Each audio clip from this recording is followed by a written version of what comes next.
Welcome to Commuteless, a show about working from home with less stress and more freedom so you can live life on your terms. I'm joined today by my co-host, Corey Miller. Hello. And today we're going to talk about a very interesting topic. This is just going to be a fun one, Corey. Let's do it. Music/sound versus silence. Which do you prefer? Let's just kick off the show with that. Oh, wow. You're just diving right in, I suppose. Let's just do it. Well, I have so many thoughts on this, Kyle. So, okay, for you personally, during your work day, what do you do? That's all I'm looking for. Okay, so you don't want me to get into the stuff. You just want the short answer. Right, yeah. Which team are you on? Team silence or team music? I'm on team it depends. Way to not give a non-answer. I will say, though, probably 9 times out of 10, I'm listening to some kind of music or I have something playing. Okay. Versus having it be silent. So I think I most often fall in some kind of sound is being generated around me that I can control. And we'll get into this later, but often it's because my children are screaming or they're talking or they're running around or playing, maybe it's screaming happily, whatever. But sometimes it just can't be as quiet as you like it to. And that's kind of where, which camp do you fall into, Kyle? I'm kind of in the same camp, honestly. I have music playing probably most of my day. Mm-hmm. But since there are times where, I'm working on something and I just get lost in it and maybe music's playing, maybe it's not. So anyway, what we're talking about today, though, just for anyone who's listening is like, what are they talking about? Music versus silence. What we're talking about is what you prefer to do during the day. This is something very common, especially if you work at home alone. Just want to mention that. So if you are working from home by yourself, even if you're married and your spouse is off to work or whatever, if you're home alone, this is an even bigger topic because it affects a lot of things. Like you're either listening to music and something's going on around you or you're not. I think for myself, honestly, a lot of the time I treat music during the day kind of like a mall treats music in the background or a store where it's just kind of this like subtle thing in the background that's playing, that's there. But I don't necessarily intentionally listen to music unless I'm doing something more creatively inclined where I don't have to really think about typing or what words I'm putting on a page. If I'm just like, I don't know, like editing a photo or 3D modeling a cup. Like I don't need to think about a lot of things other than what I'm seeing in front of me. And so in that case, I might listen to things that I actually want to hear, like podcasts or specific music that I want to listen to.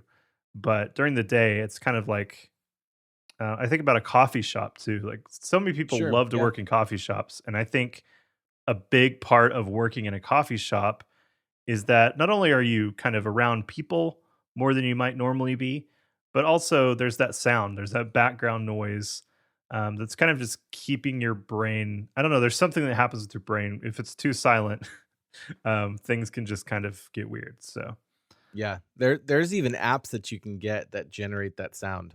So I'm just thinking of one I've had on my computer is Noisely and Noisio, Noizio. And then I think Noisely, Noisli, because why spell anything normally, Kyle? So one of them's an app that you can get, and there's ones you can get on your phones, like all of that stuff. And you can have them generate, white noise. You can have it generate brown noise, sometimes even pink noise. And then they've also got like, oh, here's like a train in the background, or here's rain sounds, or here's, what are they called? Binaural waves, right? Like the train sounds terrible. Let me just put yeah, just like a choo-choo, like you're sitting on a train like a traveling choo-choo. someplace. Oh, yeah, okay. like a choo-choo. Yeah, I thought you meant like you're next to the track and the train's train's just roaring by. Like that's all you hear. That'd be terrible. That would be terrible.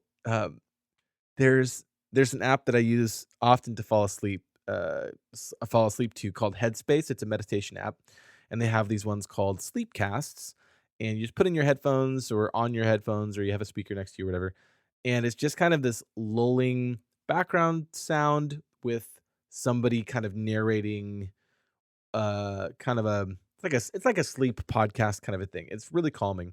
And one of them is on this train where you're like, oh, like you're traveling someplace and you're sitting inside of your little car and you're going and all of that. So that's what I meant by train, not by it was. Headspace is so soothing, by the way. It's so good.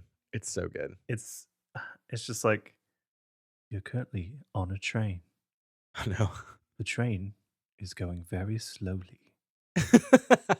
Kyle, we should record some of those and have them be bonuses. Now Why not? now the train is speeding up. You feel your body floating, Oh no. floating out of the train. Okay, anyway, I'll stop with that. But yeah, also little pro tip: don't use your AirPods when you're trying to fall asleep to something. Yeah, I've done that, and I often wake up not knowing where they are. Yeah, they're just somewhere. They're just someplace. Yeah. So here's where I kind of fall in this camp as we talk about, are you listening to music or do you have some kind of sound playing or is there silence? And the reason, and I initially said it depends because it really does. There are some cases where I need to block things out and get into a kind of focus mode. And so what I usually default to is something that's familiar, um, and or that's just really chill and ambient and just kind of a beat in the background just to kind of have, like, I'm a musician, and so I've always been around music and I have this kind of rhythm in my body and in my mind like all the time. And but if I'm listening to new music, I start thinking about the songs. So it's really important for me to have something that's familiar, that's a little bit lower. Either I have headphones on just because I like the feeling of wearing headphones. I feel like that kind of brings me into the space a little bit more. Um, I've recently been reading this book called Silence. It's literally called Silence, and it's by a guy named, I don't know if I'm pronouncing it correctly, but Erling Kagge, Kagge, and he is kind of an explorer, traveler, uh, adventurer kind of a person, and philosopher as well. So like, there's one of his things that he's done. He's gone to the North Pole, the South Pole, and the summit of at Mount Everest. I think he was the first person to do all three. But there was one point where I think it was when he was doing the South Pole, he did it solo. And there was like this stretch of several months where he didn't say a single word and he didn't talk to anybody. He like broke his radio so he couldn't get a hold of anybody and he just challenged himself to do it. It's crazy. But he talks about the concept of silence, especially in this age of noise, when there's just so much happening. There's always something going on. There's notifications going off. There's YouTube playing in the background. There's kids. There's cars outside. Ironically, we live pretty close to a train track. And so, every 20 to 40 minutes, you hear the rumble. You hear the rumble. And there's just always sound. And so sometimes it's not about getting silence. Like sometimes you have to generate the silence. His argument is sometimes you have to make the silence from within. And it's a really interesting book. I highly recommend it. I'll drop it in the show notes at commuteless.fm/5 is where you can find the show notes for this episode. And we'll have some resources and the apps and some of those things. But I don't know. I also, sometimes I just need it to be quiet. And sometimes silence, I think, scares me a little bit. But I've got some pretty good headphones that have noise canceling. And sometimes I just turn on noise canceling and I just let it sit. And I just stop for a second. And sometimes that's just really, I mean, I even in that moment, we just did that, I kind of felt a little uncomfortable, but because it's a podcast and I want to value people's times, like they can always pause it. You can always pause it and get silence. Uh, but going back to it depends. Sometimes it depends on the type of work that you're doing, and also the type of person that you are. Some people, they have to have metalcore screamo playing for them to get any good work done, right? And I don't want to devalue that. Sometimes that works.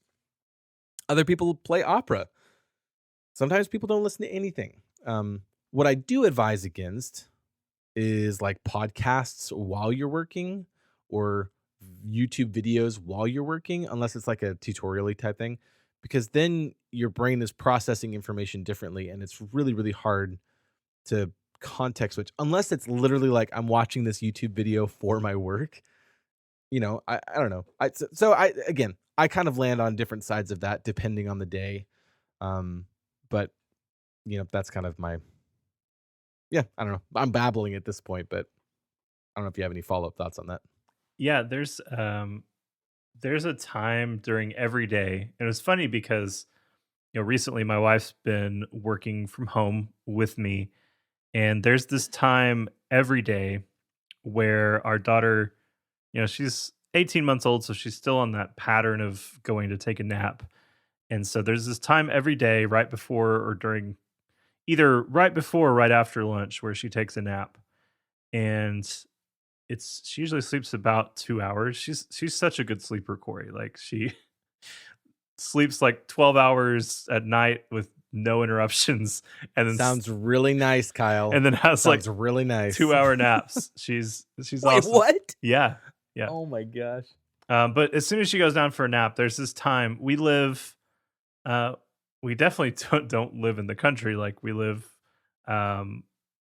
You've been to our house. We live like right by the highway and stuff. But our house is backed up to this like a field, and that field doesn't allow for any development back there. So it's fairly quiet where we're at. And if you just turn everything off, it's like super silent. And so there's Mm, this time right after she goes to bed where I'll just sit there for a little bit and just take it in, like just look around and take it in mm, and just enjoy that silence for a minute. And there's something really refreshing about that. Um, I also think it keeps you from feeling like you need to put in unnecessary noise. And I mm. think that's what happens a lot, is that you feel like, okay, I have to fill the gap here because there can't be a time where I'm not hearing something. And that can be a not good habit to have. So I think, at this point, if you're listening, you might be thinking, okay, they're just saying it depends. Like, the end result is it Yeah. depends.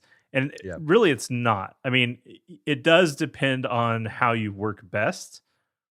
The problem, though, is if you are not being intentional about what you're listening to, Hmm. because there's good times to listen to some things, and there's bad, like, not great times to listen to other things. Sure. Um, and that's just a fact. Like, if you're replying to emails, you probably shouldn't be listening to a podcast. I've tried that. It doesn't work because you're Not listening great. you're listening to words and you're typing words Yeah. and everything gets jumbled.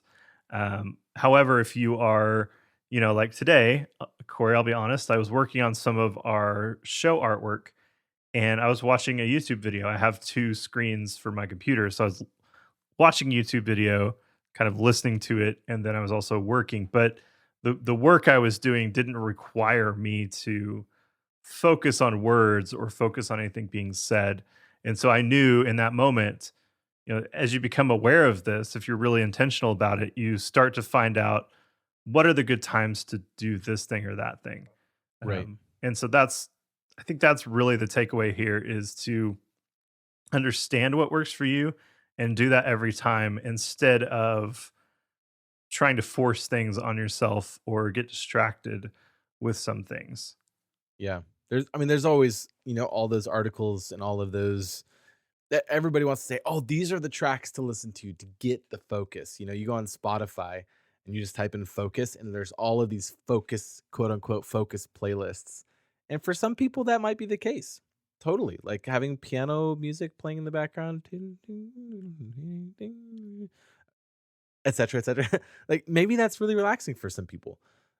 There's also you have to understand that music is stimulating part of your brain and is physiologically doing things that may be beneficial and maybe not, right? But it is doing something. Like that's just literally is just science that music affects us.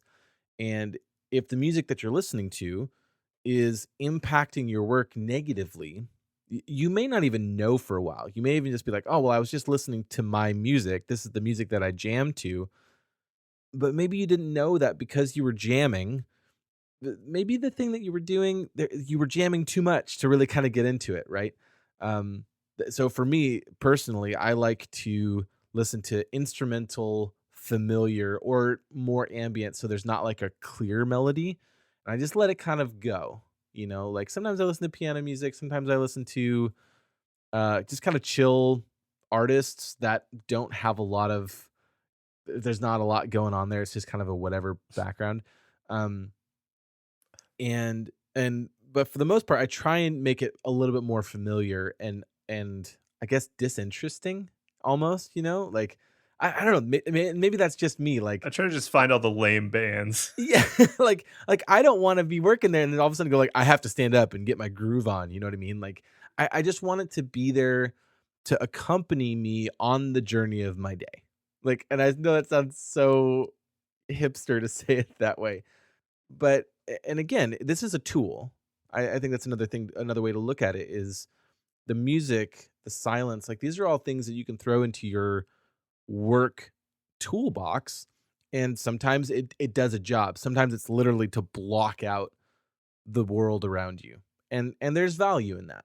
And other times, you need to really hone your mind in, and understand that there's like stuff going on there. And if you're listening to music that has a negative physiological impact on your body, but you're trying to accomplish something, maybe you need to be listening to different music or to different whatever.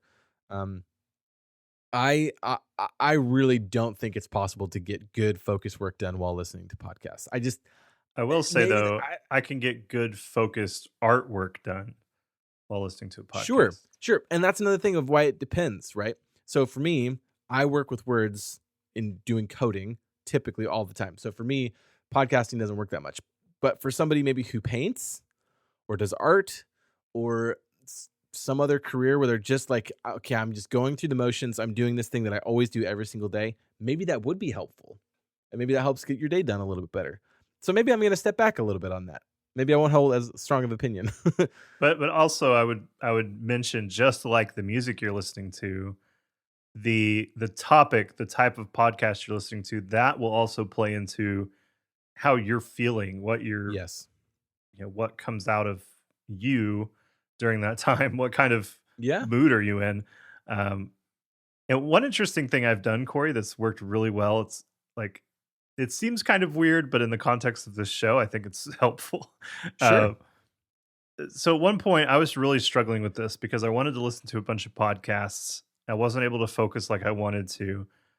And I started thinking about, where am I when I can focus really well?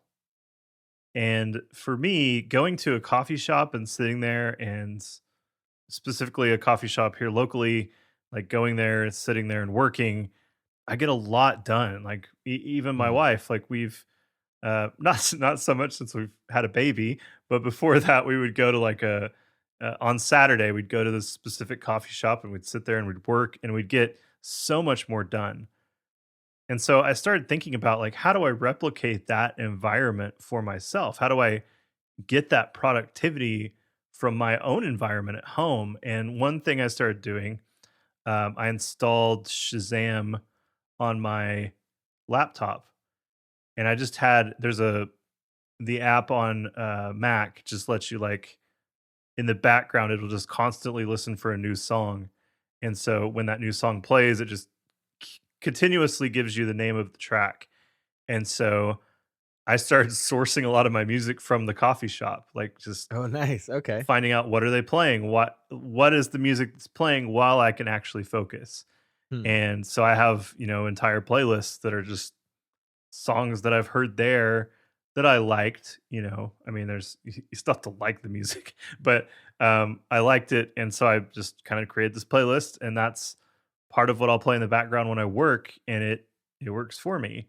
Hmm. Um, like you mentioned earlier in the show, that those background noises, like, is that part of what helps you? Like the little, clanging of saucers and cups and people talking, like, Yeah. Right. does that help you? Is that what it is? So just go places that help you be the most productive, and then just pay attention to that environment because this happens on a commercial level and people don't really realize this, Corey. There's a lot of work that goes into the environment of a store or a cafe Totally. that people don't see. Like stores, for example, will have a specific smell even that Mhm. they just kind of, have a little somewhere there's a diffuser or something and it's just putting the smell into the air. That stimulates certain responses. There's certain music they play that stimulates certain moods. And all of these things, even the visuals, like the lighting, how is the lighting in the room? All of those things play into how is this, in their case, a customer, how are they feeling, are they kind of in the vibe of what our brand is all about? And Right. so, wherever it is that you're productive, just take all of those factors into account and try to replicate that at home and just see how that works for you. Yeah, play around with it for sure. And it's interesting you talk about the coffee shop stuff because I have had such mixed experience with that personally because sometimes I'll be sitting there if I'm not wearing headphones and I just without trying, I start listening to other people's conversations and I can just and I hear and I can just oh, and it's the worst.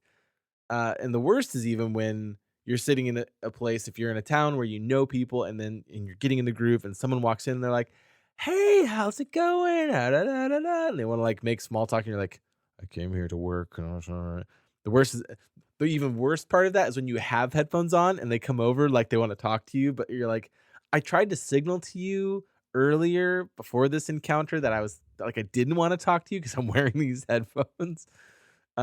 So I sometimes have really struggled working in coffee shops, which is strange for me because I like being around people. I'm an extrovert. I like Being around feeling like coffee. I'm not I like being around coffee. I like feeling like I'm not alone. Like all those things feel like a coffee shop is like like the prime rib of my productivity, but sometimes it's just not. Sometimes I get in there and it takes an hour to get any level of focus started. And then maybe that gets shattered. Maybe somebody walks in randomly and I kind of glance over and then I start thinking, oh, well, they're wearing weird shoes. I don't know. Like stuff like this happens. So what you're saying is try out some of those things. Like if you're working at home now and at a certain point, like as we're recording, there's not a lot of like external remote work happening. A lot of it's happening at home. But once things start to lift and people are starting to get back into that groove, if you're still working remote, go try working at a coffee shop. Go try working at a co-working space, see what happens there. But again, it's all about figuring out what are the things that I'm feeling as I am in silence or I'm listening to music or I'm listening to podcasts or I'm trying to in these various work contexts, what is happening in the audio what is that? Auditory? Kind of the auditory sphere of my life. It's definitely the audio. I audio I was gonna say audio. It's late, Kyle. It's literally 11:13 PM as we record this, Yep, yep. which, it's fine. It's fine. We're fine. I'm fine. I think I'm fine. Yeah, and I think we'll get into a lot of these other topics in later episodes, but your environment just in general plays so much into Yes. working from home. And that's another thing that you kind of, I guess, don't realize about a lot of working spaces is that those are also highly designed to get you into that work mode to keep you productive. And it doesn't seem that way. It just seems like, oh, they got a room and they put some desks in it and we're just working. Right. But there's more that goes into that. I mean, psychologically, even just seeing multiple desks in a room makes you think, okay, this is a workspace. And so, like for example, the room I'm in is just my desk and currently my wife's desk. But other than that, there's no other furniture, so to speak, in this room other than chairs and like a shelf or something. But it's very much set up like an Mm, office. And when I come in here to work, I work more so than when I'm on my laptop in the living room on the couch or something. And so, yeah, just your environment matters. I know that's like we could get on a whole other topic about Of that, course, yeah. but music is a big piece of that because that's what you're kind of, regardless of whatever else you're doing or whatever else is around you, that is constantly kind of being pumped into your brain. Right. So just, I don't, yeah, but we've said it over and over. Just be mindful of Yeah. it and find what works best. Love it. Any final thoughts, Corey? Nope. Good show. Right. Good show. So, Corey, where can people go to find us online? You can go to commuteless.fm/5 to get the show notes for this episode. We'll drop in a couple of resources, some of the apps that we mentioned earlier, the book, Silence that I mentioned earlier. We'll drop all those in, some timestamps and things like that. And then the rest of the shows are available at commuteless.fm. You can get in touch and ask questions by going to commuteless.fm/contact and fill out the form there. And I'd love to hear from you. It'd be great. And also, we've said it again and again and again, but we would love for you to go and leave us a review, a positive review, by going to commuteless.fm/review. Really helps out the show, helps get this podcast in front of more people, and hopefully we can help them. So that would be really helpful. You can find me at CoreyDHMiller.com and also on Twitter, CoreyDHMiller. Classic. What about you, Kyle? Where can people go to find you? And then also, I always forget that we also have all these other social media things for the show. So where can people find you? And then also more show stuff. Yes, you can find me at kyleadams.me, and you can also find me on Twitter and Instagram at It's Kyle Adams. That's ITS Kyle Adams. You can find the show at Commuteless FM. We're trying to keep it simple, so both on Instagram and Twitter at the time of this recording, it's at Commuteless FM, either place. We're doing a little bit of different things on each one of those, and we're just kind of getting those started at the time we're recording. So I'm not quite sure exactly what our sharing looks like there, but I definitely know that we'll be updating about new episodes and things like that. So go check those out, and we'll also be just sharing cool stuff there, Corey. Cool stuff. Cool stuff. Our favorite playlists. Maybe we should upload 30 Seconds of Silence. Yes. No. Well, thanks so much for listening. We really appreciate it, and we'll talk to you next time. Bye. Bye.